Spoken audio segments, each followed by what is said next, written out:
All right, welcome to Chapter 5. At this point, we have been through 3 content quizzes. This will be the 4th chapter, and this is also the conclusion of Part 1 of the book. So you'll be getting your first real measurement of how you're doing in the course after you take the first exam, which comes after this chapter. Couple things. I know you just see protecting information resources, but the practice exam will be available during this content week. The practice exam is all of the questions that are included with the book for the chapters leading up to this point. Now, the exam will be made up of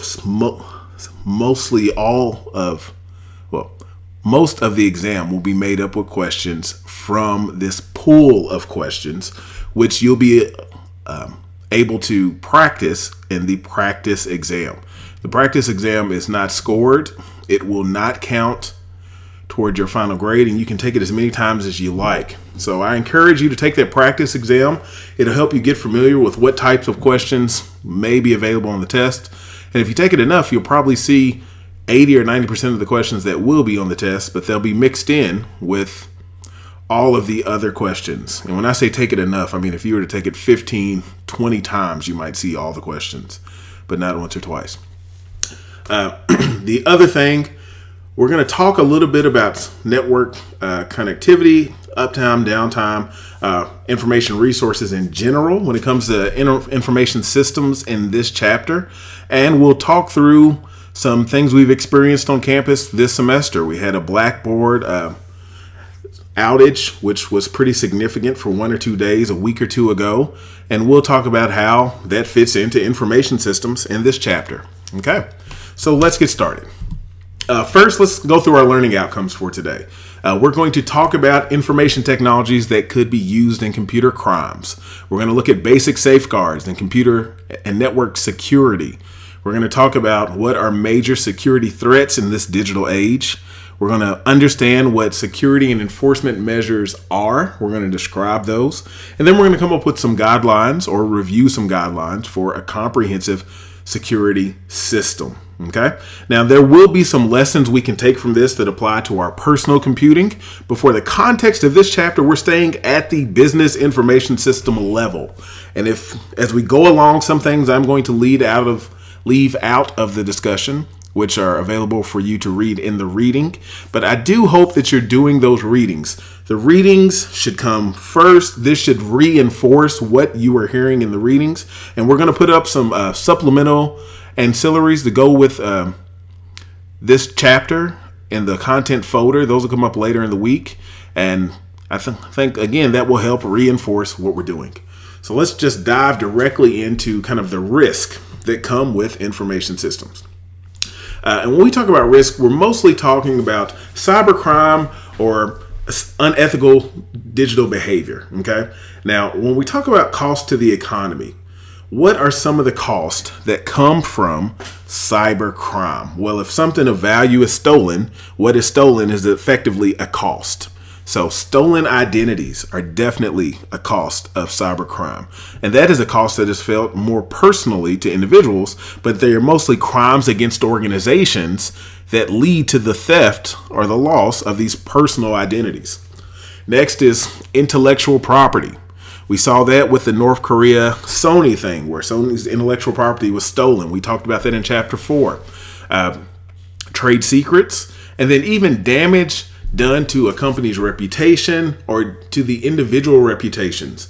I believe there was a woman who was an executive at a large organization, and some documents were stolen about her Amazon buying habits, and that was very damaging to her personal reputation. So, you know, the first grouping is kind of just the damage from digital information. The next thing is the cost of having to protect against these things. If you think about your personal state, if you live in a neighborhood that has higher crime or is dangerous, you would pay to get extra security measures. So that cost of security measures is a direct result of the the threat that you are experiencing. Same thing with big networks. The threats that face these big networks or these big systems in turn take positive security behavior, and that comes at a cost. And then the last cost that our book talks about is opportunity cost. And you may be familiar with opportunity cost probably from an economics course, an economic point of view, but these are the costs that come from when you have to do one thing, you cannot do something else. And in this case, if you are working on the server or the server is down, it is not doing productive activity. So when the server is not doing what it's supposed to do, you're losing productivity. And in this world where we're all connected, you're also losing the trust of your users. You know, when Blackboard went down this semester, I think we all kind of took a step back and said, this is not supposed to happen. Can we trust this system, especially when we're doing an online course? Since then, our IT department has responded very well and got everything back up, and we haven't had an outage since then. But, you know, it made us question, can we depend on Blackboard? And the answer is, now that we know Blackboard can go down, we have to use every opportunity we can to stay ahead of the game with this web course so it doesn't affect our ability to learn. So that's one group of risk. The next group are some of the more pervasive stuff. We talked about kind of the abstract stuff with those three before, but let's look at some of the concrete, tangible risk that we come across. A big one is spyware. Now, just the name spyware should tell you what it is, but of course we do have a description on the screen. But what spyware in essence does is it spies on you while you work on the computer. Now, some antivirus or anti-spyware software can protect against it, but this is an arms race. It's a digital arms race. And when we say an arms race, arms typically means weaponry. And in this case, we're talking about digital weaponry. So antivirus and anti-spyware software can protect you from things it knows about, things that the software is aware of. But if it's unaware of it, it can't protect you. So, you know, there's kind of a cat and mouse game playing here. There are people who are trying to break into your security systems, and then there's the good guys who are trying to catch up and get security up to the front leading edge of the threat. So that is spyware. It's when people are trying to spy on you. And we talked about that even last chapter when we talked about how companies can do keyloggers and spy on their employees. You know, when a company does it to an employee, it's more of a terms of use or a policy agreement. But when someone that we don't know does it, it's to an unsuspecting individual, it's spyware. The next one is adware, which is similar to spyware, that it's collecting data about you, but its purpose is a bit more upfront. They want to force you to view advertisements to generate revenue. So browsers now have responded with an ability to block advertisements. Sometimes in your browser, you may see the toolbar where it has some advertisement blocking software, and that's to keep you from being annoyed by this adware.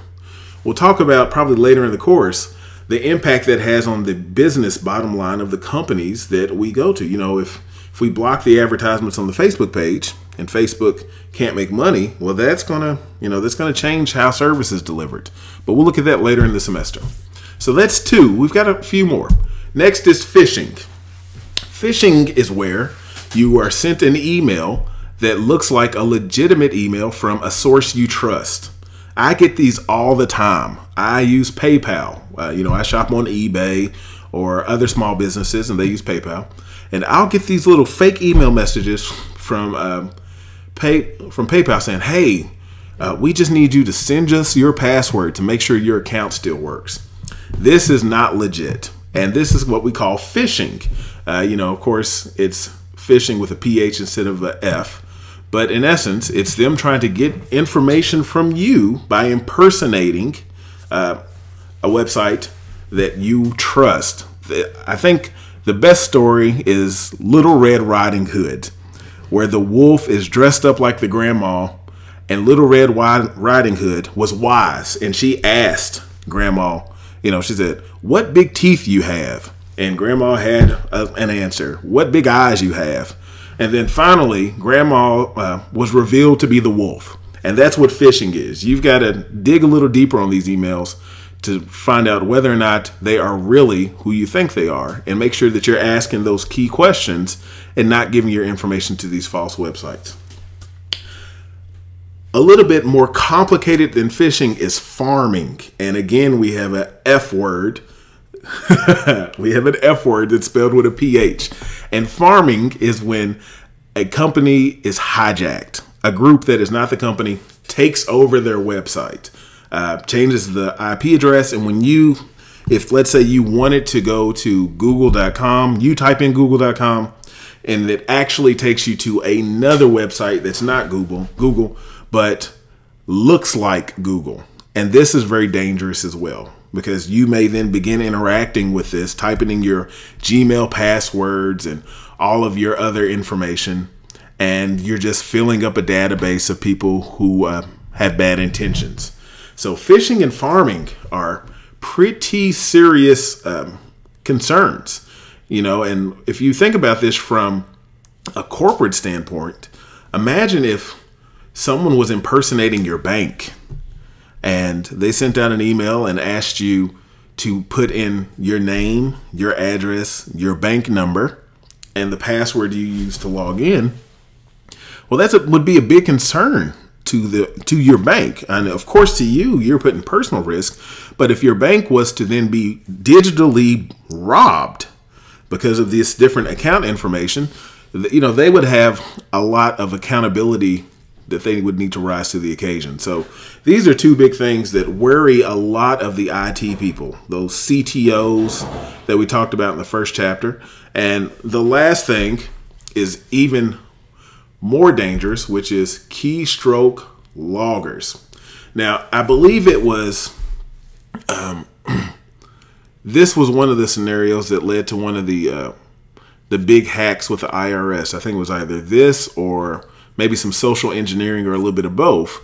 But if someone can monitor and record your keystrokes, think of all the things you type on your personal computer. And this is not just limited to your personal computer. This type of malware affects jailbroken iPhones and Android devices. So there's a potential that everything you're doing on your phone could be captured by a third party, and that information could be used either to embarrass you, to get into your websites, to do all these different things. And the issue with this is that when we're talking about a large organization, imagine if your executive team, the team that keeps all of the knowledge and deals with all of the internal classified documents, if they were to become a victim to these keystroke loggers, well, then of course you would run the risk of losing intellectual property. You'd run the risk of losing trade secrets, and you'd even run the risk of giving over account numbers. What criminal would not be very happy to get Apple computers' account numbers and authorization codes to remove money? They've got billions of dollars in different bank accounts.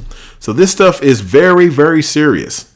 And, to go a little bit further, what we've looked at so far is kind of what the user is aware of, except for the keystroke logger. That other stuff, you could see it. The keystroke logger is invisible, and it is even more visible than the sniffing and the spoofing.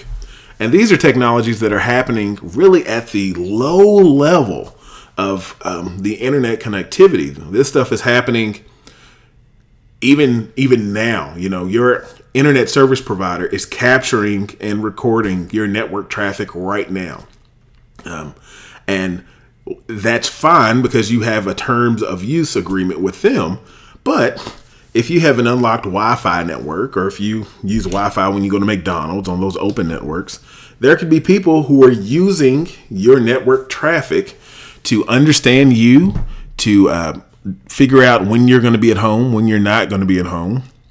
And that information can be used to damage systems, us as organizations or as individuals. And then spoofing. This is the one that led to the IRS IRS breach. And this is where someone who was not authorized to have information used an authorized user's information, and they were able to walk away with 500,000 or 600,000 stolen identities. So, it seems like this list is long, and it is. And we're going to talk about ways that we can go about protecting ourselves from this. But these are risks we need to be thinking about, and as a business professional moving forward in this field, you want to make sure that your company is addressing these things, especially at a small business. These vulnerabilities exist at every scale of business, and it's important that we are looking at them as we go along. And one that is definitely big that we see a lot is just computer fraud. Okay. And this is any number of different attacks that people do to impersonate or just have unethical outcomes on the internet or with computers. There's denial of service. I think we talk about that a little bit here. Distributing child pornography, email spamming, malicious code. We're going to talk about that. Stealing files. I think we talked about that a little. We'll go more into it. And then even changing records, virus hoaxes. And these are just all those big risks. And I mean, that's been a pretty big list. We talked about spyware, adware, phishing, farming, keystroke loggers, sniffing, spoofing, and now computer fraud. And I'm going to expect you to know these things when we get to this test at the end of this chapter week. So be aware of this stuff. Understand what they are. If you have some creative memory techniques to memorize this stuff, do that. But it's important to know it for the test, and it's important to retain it as you move into your professional career, because the threat is going to get even more pronounced as we move forward than it was in the recent history. So those are some of the risks. Let's talk about some of the basic safeguards, okay? Now, the first thing we want to do is have kind of a comprehensive security plan. And this should cover hardware. It should cover software, both the software itself and the procedures we use to engage with the software to make sure that we are doing it in a safe manner. And it should also have some type of protective scheme or personnel who work to protect information and to keep intruders out. And we can break that into kind of three categories of a computer network security. One is confidentiality. The system should be able to keep information that should be protected, and keep unauthorized users away from accessing it. The next thing is integrity, and that is that the information in the system should come in an accurate manner and remain accurate. It should not be corrupted or changed by people who do not need access to it. And thirdly is availability. When you are ready to log in to Blackboard and view the lecture, or in this case, they're on YouTube, YouTube should be available. It should be there. And since you have access to it, you should be able to access it. And if it does fail, it should quickly come back up. I think there was a Facebook failure a year or two ago that lasted 6 hours, but it was enough to really ruffle a lot of feathers. So when we're thinking about making a good secure network, it needs to kind of have this, I'm going to call it this CIA, this confidentiality, the integrity, and availability. That's important. Now, if we expand that a little bit, there was a researcher, named John McCumber, and he's got a framework for evaluating information security, and it's three-dimensional. And you can use this as a designer to make sure that you are covering the things that are important to network security. So as you can see on one panel, we have that CIA, which is confidentiality, integrity, and availability. At the top, we have transmission, storage, and processing. That's really kind of on the data end. And then on the green section here, we can kind of see more of the procedural piece, human factors, what policies and practices are there for humans to make sure that they are doing and interacting with the system in an appropriate manner, and what technology is there to support that. So we can see that this three-dimensional cube really does a good job of summing this up. Now, each one of those individual ellipses has a lot into it. You know, confidentiality is more than just a word, but it's a way of life for computer security experts. But this is a way to get a very top level view of what's going on. Now this next slide just dives into that a little bit. We just covered that. But let's look at some of the 3 levels of security that we want from a system, okay? First is front-end servers. And the front-end servers, this is the part of the system you interact with. So let's take a big system that you're interacting with. First is, let's call it Blackboard. When you're using Blackboard, you're using the front end, which means that what you see is not the direct data. You don't have access to go into Blackboard, type up a structured query language request, like we talked about in chapter 2, I believe, or chapter 3.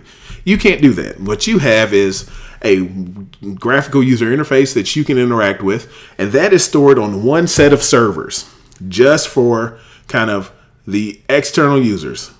I mean, internal can get to it too, but this is where external users do their work.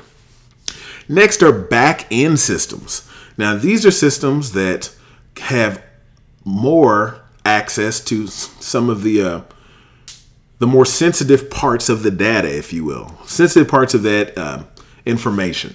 So these have to be protected. Typically, they don't let external users even access this. It's only from internal users. And confidentiality, accuracy, and integrity of data, that CIA combination again, is at the top priority for these systems. So they should be very secure, and they should make sure that access is limited in every direction. After that is the corporate network. Now, this is what the corporation uses to communicate with itself. This is separate, but also can be inclusive of a back-end system. And this needs to be protected against everything that an outsider would use. So when we have that laundry list of computer fraud, denial of service, unauthorized access, farming, where someone is taking over the website, this is all in this corporate network level of security. And that makes a difference. So each level of this kind of this grouping has different policies that would be important to keep these assets safe and secure. Okay, so that's kind of the security system should do these levels of securities. Let's talk about tolerance and fault. Now, fault is when something goes wrong, and systems should tolerate a certain amount of fault or things that's going wrong. One thing that is important is a hardware failure, and there can be different reasons why hardware fails. One is that it just goes bad, which is, you know, the hard drive that is serving up this data just goes kaput. It's old. Well, we can fix that by having a redundant array, which means we have disks that all have the same thing. That way, if one falls, the other can pick up the slack. We can even do mirroring with that. But a bigger one is making sure that it has power. And if you think about this, all of the computers we interact with are plugged into a wall somewhere, which means if the local power company goes out, will this server keep going? And that's the question. And that's the problem that companies have to solve. Now, a lot of them have backup generators, which we could say an uninterruptible power supply, UPS.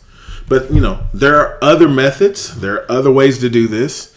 And then there are also other things that need to be accounted for that are considered a system failure. It may not be that the power goes out. It may be that something gets wet. So there's plenty of different opportunities for things to fail. And a good system should predict what things could happen and put together a plan of action just in case it does happen. So that's kind of a fault tolerant. The next ones are intentional security threats. And these are when someone has been creative and came up with a threat to really damage a system. We're going to take a look first at a virus. You should be familiar with this phrase. Certainly, well, this word. Certainly, you've probably all had a virus as a human being. The common cold, the flu, you name it. And a computer virus does the exact same thing. It attaches itself to files or systems. It can be passed along from one person to another through email and attachments, and it causes issues. You know, the virus could be as innocuous as just putting a little picture on your screen that says that you're the victim of a virus, or it could do something far more malicious. So I think you're familiar with this. We're not going to spend a whole lot of time here. Worms are like a virus, just take it up a notch. And what a worm does is not only does it replicate, it also tries to damage the systems that it's attached to. So, it's trying to eat up computing resources. There's some examples here: Code Red, Melissa, Sasser. But these are independent programs. They spread themselves, and they just try to create some trouble. Okay. After that is a Trojan program, and this is code that is used to disrupt, to keep things from happening. Trojan comes from the Trojan horse, which was used by the Greeks, by the Greeks to invade Troy, or something similar to that. I'm not up on my Greek classics, so I do apologize. But in essence, in the story, a horse was given as a gift, and inside the gift was an army that came to conquer the people it was given to. So when you think of that, that's exactly what a Trojan program does, is that it is wrapped up in something else. It hides inside of something that you feel like is safe. The place you will see this is on file sharing websites. File sharing websites. If you're already there with bad intentions, if you're trying to get something that is, if you're trying to get some copyright infringed material, the people who you're trying to get this material from may take advantage of it. Whether they say there's no honor among thieves, and this might be the case. This is where a lot of Trojan programs live. And a type of Trojan program that you should be aware of is a logic bomb. And this is something that just waits, which is triggered by a certain time or an event, and it does some damage. One example, there's a TV show that used to be called Forensic Files. And on one episode, it talked about a lab worker who was very upset with his bosses. He was their computer programmer. And every week or two, whoever worked that computer had to come in and run a certain script, and this script was this script initially did some cleaning up of the database, optimized everything. Well, when the worker got fired, he rewrote that script, which they had depended on. And what he did is he rewrote that script, and script is just a little program that runs. Sorry about that. He rewrote this little program, and when they ran it the next time, it completely deleted and destroyed all the databases. And this actually caused this company to go bankrupt. And this is a logic bomb. Using logic, human logic, he waited until something that he knew would happen, and used that as an event to do something very destructive. So this is something that's very intentional, and it's very dangerous, okay? Because with the Trojan program or the logic bomb, these are things that are designed to work on a specific system for a specific end goal that is probably not in the best interest of the company that is targeted.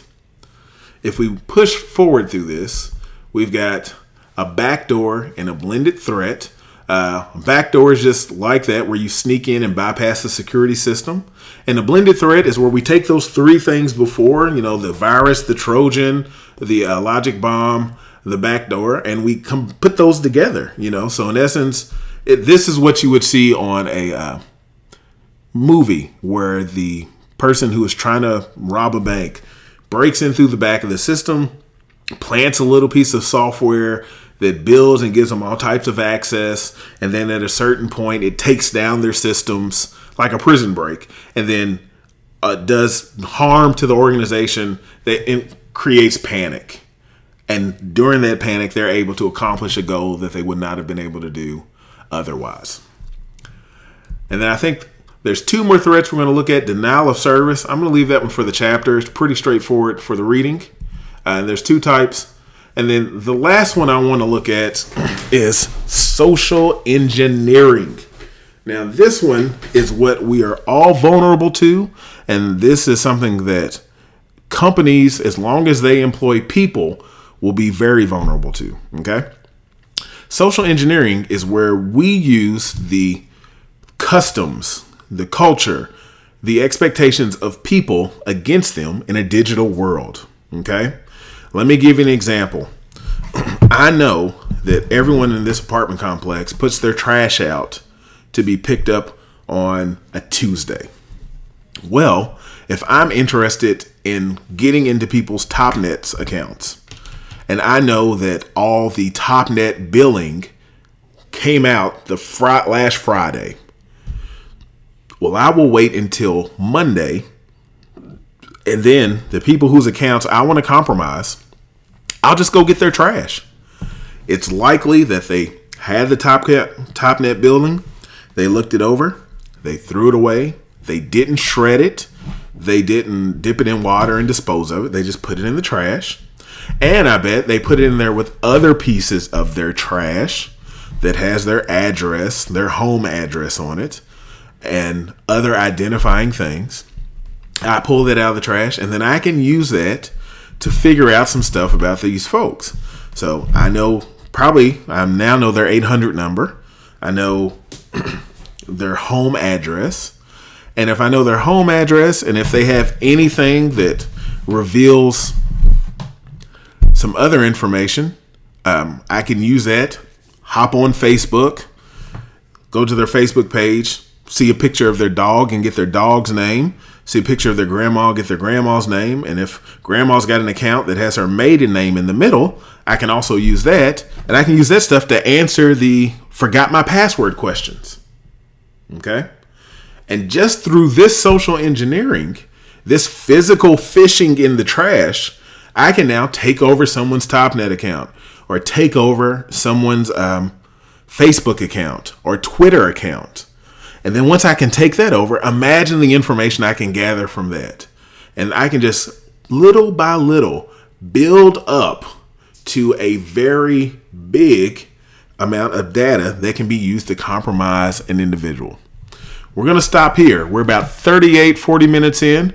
This is the end of part 1. We'll move on to part 2 in just a few.